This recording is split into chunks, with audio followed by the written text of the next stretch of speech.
Un plan de choque es lo que necesita el Palacio Episcopal de Tarazona para frenar sus problemas estructurales. Ya se han presentado las conclusiones de un pormenorizado estudio realizado por la Universidad Politécnica de Madrid que desvela que el inmueble sufre movimientos y deslizamientos que producen las grietas que pueden verse tanto desde el exterior como en el interior del palacio. Los expertos proponen 3 actuaciones principales tras haber obtenido casi un centenar de muestras que ponen de manifiesto los problemas estructurales del palacio, agravados por la suma de construcciones desde el siglo XIV hasta el XVIII. En efecto, hemos hecho en primer lugar un estudio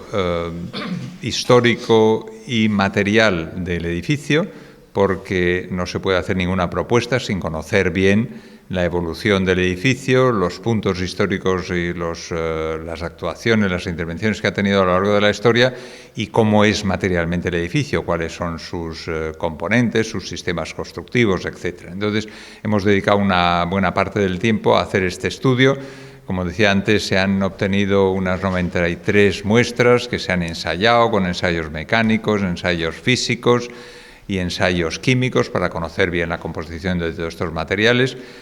Todo esto y además un estudio geotécnico también para conocer bien la composición y las características técnicas del suelo sobre el que se apoya, ¿no? Todo esto nos ha permitido hacer este diagnóstico y en muy breves palabras el diagnóstico puede decir que es un edificio que está hecho de varios edificios y por lo tanto, bueno, pues ya para empezar hay un poco de funcionamiento independiente de los distintos edificios que se han hecho a lo largo de los siglos, desde el siglo XIV hasta el siglo XVIII. Ha habido intervenciones puntuales hasta prácticamente ayer mismo. El 2010 fue la última intervención que hubo en la sobrecubierta del Salón de Obispos. Y todo eso nos ha hecho ver que el edificio, que está asentado sobre una gran peña en la que estuvo en su día la Torre de Hércules, probablemente del siglo IV, del siglo IV o del siglo V, y que después hubo una zuda hecha por los árabes, zuda que pasó de mano en mano hasta llegar al obispo que la convirtió en sede episcopal, ¿no? Bueno, pues todo esto hace que el edificio asentado sobre una gran peña pueda tener un pequeño movimiento de deslizamiento por los lados de la peña que le haga falta una sujeción, que es una de las propuestas que hacemos, ¿no? Sujetar el palacio a la peña es la primera de las actuaciones propuestas, así como un funchado del edificio que ayude a consolidarlo y frene el movimiento. La segunda pasa por combatir la humedad que también afecta al inmueble, instalando una cubierta en el patio renacentista de Pietro Morone. La sujeción de todo lo que está alrededor de la peña a la propia peña, es decir, un anclado de las partes del edificio que solapan la peña al terreno para evitar el movimiento de estas partes, tanto movimiento de apertura como movimiento de deslizamiento.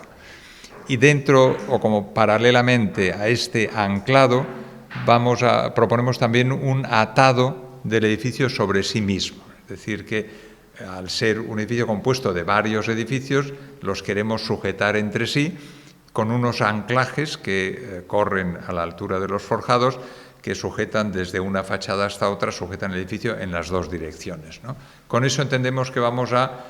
consolidar, que es el objetivo fundamental del trabajo, consolidar el edificio, evitar que se siga moviendo tanto movimiento de apertura como movimiento de deslizamiento, ¿no? Esta peña contiene una humedad importante,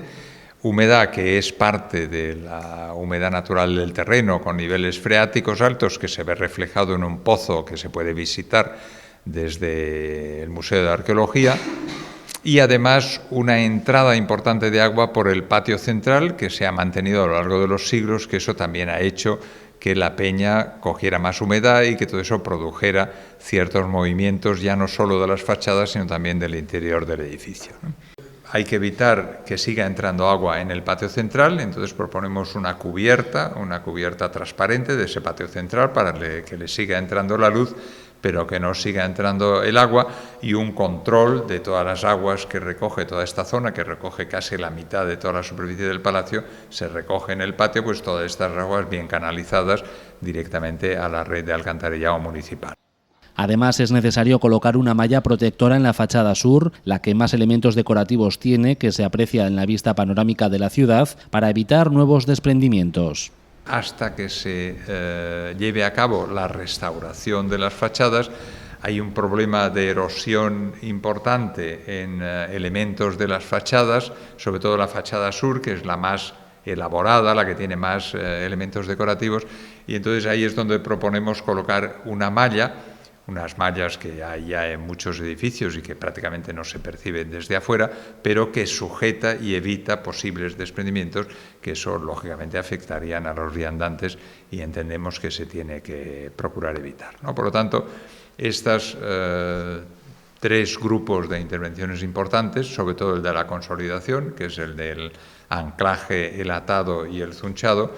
entendemos que con eso conseguiremos que el edificio esté suficientemente sólido como para que después se realicen las intervenciones de restauración, tanto interiores como exteriores, que vayan haciendo falta. Para todo ello será necesaria una inversión de 800.000 euros, financiación que se pretende conseguir de diversas instituciones como el Ministerio de Fomento, donde se presentó el proyecto para solicitar una subvención con cargo al 1,5% cultural. El Ayuntamiento de Tarazona, el Obispado y la Fundación Tarazona Monumental también destinarían fondos para acometer estas obras en un plazo no superior a 2 años. No se trata de un edificio con un riesgo inminente de ruina, ni mucho menos, sino lo que estamos diciendo, pero sí que si no se ponen estas medidas, pues no se frena ese deterioro progresivo que todo edificio de estas características tiene, más cuando hay esa presencia de humedades, etcétera. Entonces lo que se trata también es un poco de consolidar y conservar, digamos, frenar el deterioro para cuando podamos empezar, tengamos financiación para,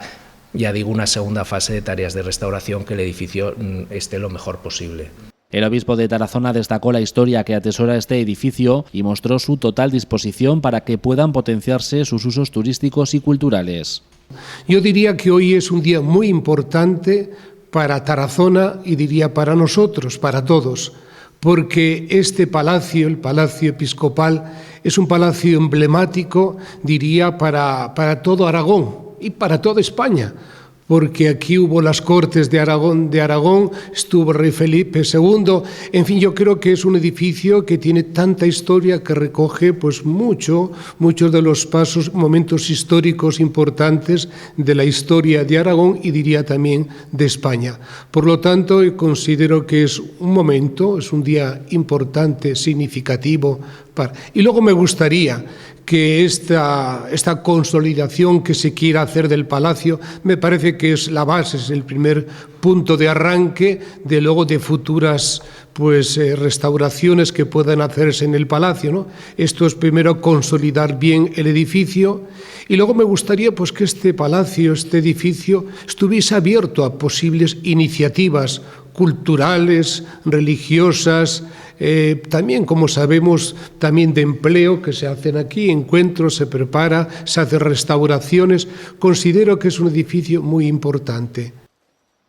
Antigua ciudad musulmana y residencia de reyes, el hoy Palacio Episcopal podría convertirse en el futuro Museo Diocesano de Tarazona.